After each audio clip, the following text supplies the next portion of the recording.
ہم بات کرنے جا رہے ہیں کہ جو تصاویر جو ہم کھینچتے ہیں، وہ تصاویر جو ہم بناتے ہیں، وہ ویڈیو جو ٹیلی ویژن اسکرین پر ہم لوگ دیکھتے ہیں، جو کہ ہمارے اسلام کی، ہمارے شریعت کے فروغ کے لیے بھی استعمال ہوتی ہے، اس کی شرعی حیثیت کیا ہے؟ کیونکہ پہلے ہمیشہ منع کیا جاتا تھا اس سے، اور اب ایک ہی اچھے کام کے لیے بھی استعمال ہوتی ہے، اور ساتھ میں موسیقی کے حوالے سے بھی، کیونکہ جہاں ہم دھنوں کی بات کرتے ہیں تو وہاں پر اگر ہم اپنی جو عشق کے اشعار ہیں جو کہ رسول پاک صلی اللہ علیہ وسلم اور پنجتن اور اہل بیت کی شان میں جو بیان کرتے ہیں، اس میں بھی دھنوں کا، اس میں بھی راگوں کا استعمال ہوتا ہے۔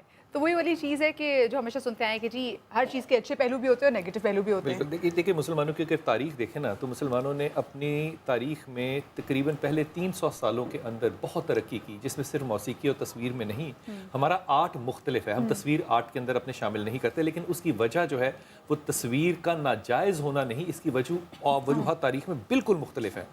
لیکن ہم نے اس کے بعد ڈیولپمنٹ کرنی جو ہے نا مدیحہ، وہ بند کر دی۔ ہم نے کیمیا میں، بیولوجی میں ہم نے ترقی نہیں کی، نہ سوچنے سمجھ میں، فلسفے میں ترقی کیوں نہیں کی۔ وہ جو پہلے 300 سال تھے اس میں ترقی کیوں ہوئی، اس پہ بھی میں چاہوں گا کہ ہماری علماء کرام ضرور توجہ فرمائیں، ضرور سوچ فرمائیں۔ لیکن میرے خیال میں بہت سی بات جو ہے وہ ہماری علماء کرام کو اس پہ بھی ایڈریس کرنی چاہیے کہ جن چیزوں کے اوپر وہ اختلافی رائے رکھتے ہیں، کیا آنے والے زمانے میں اگر وہ اختلاف ہی ان کے آگے آ کے کھڑا ہو گیا تو پھر وہ کیا کریں گے؟ اس کی مثالیں بھی اس وقت بہت سی موجود ہیں۔ لیکن سب سے زیادہ میں چاہوں گا کہ ہمارے زبیر بھائی جو ہیں وہ اس سے بات ضرور شروع کریں۔ ہم جو رسول پاک صلی اللہ علیہ وسلم سے راوی کرتے ہیں مختلف احادیث، ایک تو یہ ضرور بتائیے کہ ان کی صحت کیسی ہے، اور پھر یہ ضرور فرمائیے کہ آپ کے نزدیک جو شرعی حدود ہیں تصویر کے یا موسیقی کے، وہ کیا ہیں؟ بسم اللہ الرحمن الرحیم، نحمدہ و نصلی علی رسولہ الکریم، اما بعد۔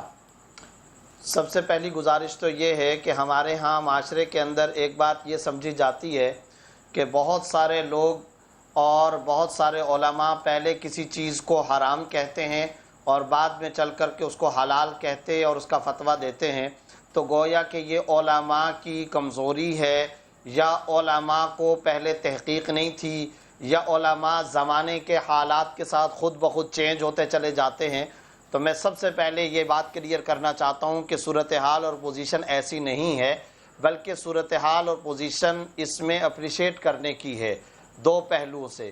پہلا پہلو تو یہ ہے کہ اس سے آپ اندازہ لگا سکتے ہیں کہ علماء اور اہل فتویٰ میں فلیکسیبلٹی ہے، لچک ہے، اور جب وہ زمانے کے حالات، مختلف ماحول اور زمانے کے تقاضوں کو دیکھتے ہیں تو یہی بات، یہی مطالبہ مختلف قسم کے افراد اور عوام الناس کا ہوتا ہے کہ جناب آپ اجتہاد کریں اور اجتہاد کر کے آپ آگے مسائل کا حل پیش کریں۔ لیکن زبیر بھائی اس پہ اجتہاد کی بات تو نہیں ہوئی نا، جب وہ حلال اور حرام کی جیسے آپ بات کر رہے ہیں، وہ لاؤڈ سپیکر کی بات جو ہو رہی ہے، اس میں کیا ڈیموکریسی جو ہے وہ شریعت کے اصولوں کے اوپر حاوی ہوگی؟ دیکھیں بات یہ ڈیموکریسی شریعت کے اصولوں پر حاوی نہیں ہے۔ یہ آپ کا ویری گڈ کوشچن ہے کہ اجتہاد کہاں ہوگا کہاں نہیں ہوگا۔ جس چیز کو اللہ اور اس کے رسول نے حرام قرار دے دیا وہاں پر ہم اجتہاد نہیں کر سکتے، یہ یقینی طور پر کنفرم ہے۔ جیسا کہ ابھی آپ تصویر ہی کی بات لے لیں، معاملہ یہ ہے کہ تصویر حرام ہے، ناجائز ہے، صاف اور کلیئر کٹ بات ہے، ایک نہیں متعدد حدیثوں کے اندر ہے۔ حضرت علی رضی اللہ تعالیٰ عنہ کے واضح الفاظ ہیں، جو بھی تصویر یا مجسمہ دیکھو اسے مٹا دو۔ حضرت عائشہ رضی اللہ تعالیٰ عنہ کا پردے کے اوپر تصویر والا معاملہ آپ صلی اللہ علیہ وسلم نے ناراضگی کا اظہار فرمایا، واضح طور پر موجود ہے۔ لا يدخل الملائکہ اسی پردے کو جب اتار لیا گیا، اما عائشہ نے جب اس پردے کو اتار لیا تو اس کے تکیے بنائے گئے بخاری شریف، اور آپ ان کے اوپر آرام فرمایا کرتے تھے۔ جی، اس کے ٹکڑے ٹکڑے کر دیے، گویا کہ وہ تصویر کی حالت میں نہیں رہی۔ خود صحابی سے مروی ہے کہ آپ صلی اللہ علیہ وسلم کی ممانعت کی وجہ سے اس تصویر کے جب ٹکڑے ٹکڑے کر دیے، اس کا چہرہ، اس کا سر، آنکھ، ماتھا باقی نہیں رہا، تو ظاہر ہے وہ تصویر کے حکم میں نہیں ہوگا۔ ایک اور حدیث کے اندر جو صحاح ستہ کے اندر ہے، قیامت کے دن سب سے زیادہ عذاب مصوروں کو ہوگا، تصویر بنانے والوں کو ہوگا۔ اب دیکھیں یہ واضح طور پر احادیث موجود ہیں، کسی مولوی صاحب، کسی مفتی صاحب، کسی مسلک، کسی فرقے کی یہاں کوئی بات نہیں ہے۔ لیکن اب معاملہ آگے کی ایک اور بات کا ہے، وہ یہ ہے آج کل جس دور میں ہم جی رہے ہیں یہاں ہے ڈیجیٹل کیمرے کی تصویر. سوال یہ پیدا ہوتا ہے کہ وہ جو تصویر جس کو حرام قرار دیا تھا, جس کا نقش ہوتا تھا, جو چھایا ہوا ہوتا تھا, جس کو چھوا جا سکتا تھا, جس کو پکڑا جا سکتا تھا, جو ظل دار یعنی سایہ دار ہوتا تھا, وہ تصویر تو حرام, اس کو کوئی جائز نہیں قرار دے سکتا. لیکن آج کل کے دور میں جو ڈیجیٹل کیمرے کی تصویر ہوتی ہے, ہماری تحقیق کے مطابق وہ حرام تصویر کے زمرے میں شامل نہیں ہے. کیوں؟ اس کی وجہ یہ کہ اس کو چھوا نہیں جا سکتا, اس کو پکڑا نہیں جا سکتا. موبائل فون ہے, آپ اس کو پتھر سے ہتھوڑے سے کوٹتے کوٹتے چلے جائیں, آپ اگر سی ڈی ڈی وی ڈی موبائل تھوڑی سی ترمیم اس پہ کر لیجئے. یہ جو آپ کہہ رہے ہیں ڈیجیٹل تصویر جو ہے اس کے اوپر تھوڑی سی رائے مختلف کر لیجئے. ڈیجیٹل تصویر کو اس وقت میں اپنے سامنے کھڑا بھی کر سکتا ہوں, اس کو تھرڈ ڈیمنشن بھی دے سکتا ہوں, اس کا سایہ بھی ہوگا اور اس کو میں چھو بھی سکتا ہوں, بلکہ میں ایک ڈیجیٹل تصویر کے ساتھ اپنی پوری زندگی گزار سکتا ہوں. وہ انٹیلیجنٹ ڈیجیٹل تصویر ہوتی ہے. تو کیا علماء کرام اب اس میں بھی اپنی رائے بدلیں گے کہ اب کہہ رہے ہیں کہ فون توڑ دوں اور 10 سال کے بعد کہیں گے کہ نہیں ابھی حلال ہو گئی؟ ان کا پوزیٹیو کی صورت میں بھی تو رکھ سکتے ہیں, اس نیگیٹو کو نہیں بلال بھائی ایسا نہیں ہے. آپ تصویر کو نہیں چھو سکتے ہیں, یہ بات ذہن میں رکھیے گا. اس کے ساتھ جو کوئی اور آلہ ہے اس کو چھو سکتے ہیں. نہیں, تصویر کے بارے میں سن لیجئے. جی سن لیجئے. آپ موبائل میں تصویر ہے نا, میرا آپ سے ایک سوال ہے, موبائل کو آپ کوٹیں, تصویر مجھے دکھائیے کہاں ہے, آپ مجھے دکھائیے کہاں پر سیف ہے. آپ کی بات بجا ہے. لیکن زبیر بھائی جو سوال کہاں پر محفوظ ہے؟ دیکھیں کمپیوٹر اور آئی ٹی کی اصطلاح کے اندر اس کو کہا جائے گا وہ سافٹ ویئر ہے, ہارڈ ویئر نہیں ہے. سافٹ کاپی یہ یاد رکھیے, اس لیے وہ 0101 کوڈ کی شکل کے اندر ہوتا ہے. آئی ٹی کے ایکسپرٹ سے پوچھئے, 3 دن اس کے اوپر کانفرنس دارالعلوم کراچی کے اندر ہوئی ہے, اور وہ عجم کے علماء اس کے اندر بیٹھے. اگر میں 01 کے ساتھ ایک فگر بنا لوں, تصویر بنا لوں, تو کیا میں ڈیجیٹل ٹیکنالوجی کے ساتھ جو 2D بناؤں گا کیا وہ پھر جائز ہوگا؟ اور ساتھ میں زبیر بھائی تھوڑا سا میں اور عام الفاظ میں استعمال کروں تاکہ لوگوں کو پتہ چلے. اگر آپ اس کو ہاتھ سے پکڑیں گے وہ پرنٹ کی شکل کے اندر آئے گا تو ناجائز ہو جائے گا, جب وہ پیپر کی شکل کے اندر آئے گا تو ناجائز ہوگا. جب تک وہ پیپر کی شکل میں نہیں ہے وہ ناجائز نہیں. اصول کے اندر تصویر تو حرام نہ ہوئی, پھر اس کا فزیکل ہونا حرام ہوا. اچھا حشام بھائی آپ سے بھی ہم لینا چاہیں گے اسی حوالے سے. دیکھیں بات سن لیجئے. بسم اللہ الرحمن الرحیم. بلال بھائی یہاں پہ جو میں زبیر بھائی کی چند باتوں کی تائید کروں گا اور کچھ میں اختلاف رائے یہ کروں گا. جو انہوں نے احادیث پیش کی ہیں ساری کی ساری مصوروں کے حوالے سے وہ احادیث ٹھیک ہیں. ہم علماء اس بات پہ متفق ہیں کہ ہاتھ سے بنی ہوئی ہر تصویر حرام ہے اور مصور کو کہا جائے گا کہ اس کے اندر روح ہوں. لیکن کیمرے کی تصویر کے حوالے سے ان کو جو اشکال آ رہا ہے میں بڑے آسانی سے اس کو حل کر دیتا ہوں کہ کیمرے کی تصویر کے اندر مصور کون ہے؟ کیمرے کی تصویر کے اندر مصور اللہ رب العزت ہے. انسان شیشے میں اپنا عکس دیکھتا ہے, شیشے کے سامنے کھڑا ہوتا ہے اپنا عکس دیکھتا ہے, اور اسی طرح کیمرے کی ڈیجیٹل تصویر میں انسان اپنا عکس دیکھ رہا ہے. اس کے اندر کبھی زندگی میں کبھی کسی نے کہا کیمرہ کے اندر بٹن دبانے والے کو کہ یہ اس تصویر کا مصور ہے؟ اس عکس کا خالق مالک تو اللہ ہی ہے. یعنی کہ شام بھائی تصویر بنانے والے کے لیے احکامات اور ہیں اور تصویر کھینچنے والے کے لیے احکامات اور ہیں. میں آپ کو ایک بات بتاتا ہوں, تصویر کھینچنا تو ایسے ہے جیسے مرر کے اندر انسان کا اپنا عکس قید ہو جانا.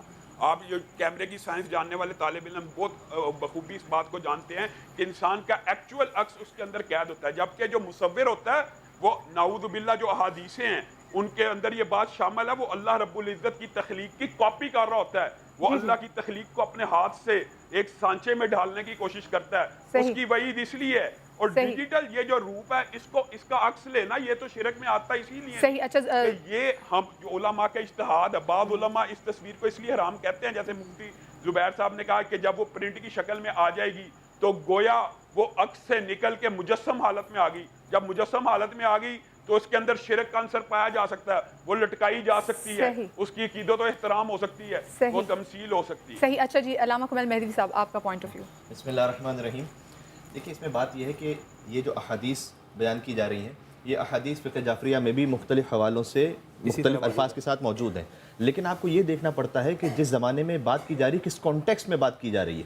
وہ جو کانٹیکسٹ ہے وہ یہ ہے کہ آپ عربوں کا ماحول اگر دیکھیں تو اس میں یہ ہے کہ وہ بتوں کو سامنے رکھتے تھے, اس کی پرستش کرتے تھے, اور جیسی کوئی تصویر سامنے آتی تھی تو فوراً ہی ایک تصور آتا تھا کہ اچھا اس کی پرستش کی جا رہی ہے.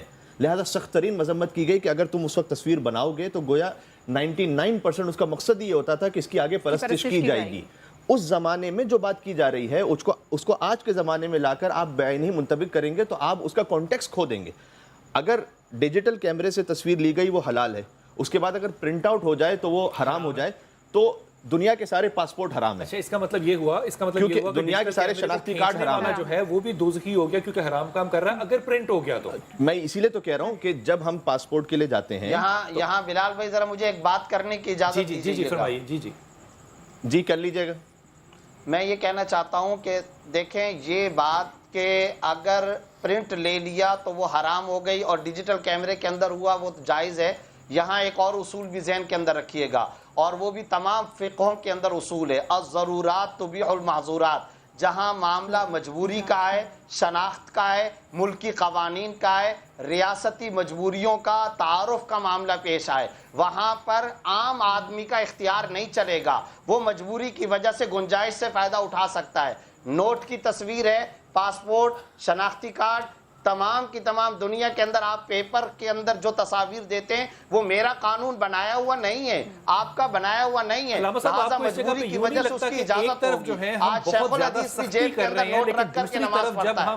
دنیاوی پہلوؤں پر آتے ہیں تو ہم کہتے ہیں نوٹ پہ قائد اعظم کی تصویر ٹھیک ہے کیونکہ میرا اس پہ, تو کیا شریعت پھر وہاں کمزور پڑ جاتی ہے؟ اگر اصول شرعی ہے تو وہ تو کمزور نہیں پڑتی. بلال صاحب ذہن کے اندر رکھیے, جب کوئی چیز, بلال صاحب یاد رکھیے, جب کسی چیز کی مجبوری کی وجہ سے گنجائش ہوتی ہے تو اس کا اصول یاد رکھیں, بوقت ضرورت بقدر ضرورت اجازت ہوتی ہے. لیکن وہ جو میری ضرورت ہے وہ میری موت کا محتاج نہیں ہے نا. میں سور کو اس وقت کھاؤں گا حرام ہے جب میں مرنے والا ہوں, اور اس میں میں احتیاط کر کے کھاؤں گا. تصویر میں نہیں کھچواؤں گا تو میری موت تو نہیں واقع ہو رہی نا. یہاں میں شریعت کو کمزور کیوں کر رہا ہوں؟ ایک بات اس میں دیکھیں بات سنیں, دیکھیں میں اس میں دیکھیں بات آپ نے پہلے کی تھی کہ اختلاف رائے کا تو حق سب کے پاس ہے, اور اس میں اپنے اپنے طور پر بات کو پیش کرنے کا قرآن کریم میں کہ الذین یستمعون القول فیتبعون احسنہ, جو صاحبان ایمان ہیں وہ قول کو یعنی مختلف باتوں کو, نظریات کو اچھی طریقے سے سنتے ہیں. فیتبعون احسنہ, بینی و بین اللہ, ان کے اور اللہ کے درمیان جو انہیں سب سے بہترین لگتا ہے اس پر عمل کر لیتے ہیں. ٹھیک ہے, تو اقوال کو سننا اور اس کے بعد اس سے ایک طور پر نتیجہ نکالنا کہ ہاں میں یہ سمجھتا ہوں کہ اس میں خدا کی منشا موجود ہے, خدا عز و جل کی منشا موجود ہے, اس کے مطابق عمل کر لینا چاہیے. اگر بسط احترام دیکھیں, اگر مجبوری کی بات ہے تو آپ نے مثال دی کہ شراب اس وقت جائز ہو سکتی ہے کہ جب کوئی بالکل مرنے والا ہو, یا سور اس وقت نعوذ باللہ من ذالک کہ جس کے پاس کچھ نہ بچا ہو, بالکل مرنے کے قریب ہو, تو اسلام نے کہا ہے کہ جان بچانا واجب ہے, وہ سب سے مقدم اور اولا ہے. اس کے لیے تو نماز بھی توڑ دینے کی اجازت ہے کہ اگر کوئی ڈوب رہا ہو.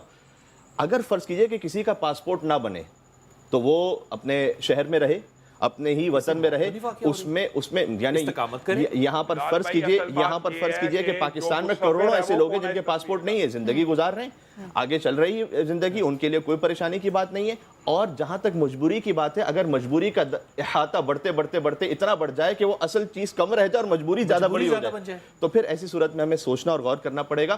دیکھیں جہاں کہیں ہم جو اصول دے رہے ہیں وہ یہ ہے کہ اگر کہیں پر کوئی ایسی تصویر ہے جہاں پر شرک کا پہلو نکل سکتا ہے, جہاں پر غیر اللہ کی عبادت کا تصور نکل سکتا ہے, ایسی صورت میں وہ قطعاً حرام ہے, وہ جائز نہیں ہے. اسی خاطر ہے فقہائے جعفریہ نے یہ کہا ہے کہ مجسمہ بنانا وہ ذی روح کا وہ حرام ہے, کیونکہ اس میں جیسے ہی آپ اس کو تخلیق کرتے ہیں تو اس میں خود بخود ایک تصور سامنے آتا ہے کہ اچھا ایک مجسمہ رکھا ہوا ہے ذی روح کا, اس کا مطلب یہ ہے کہ اس کا احترام اور اس کے لیے اس میں عبادت کا ایک تصور آ سکتا ہے جس میں ایک شرکیہ پہلو نکل سکتا ہے, تو اس میں احتیاطاً اس کو منع کیا گیا.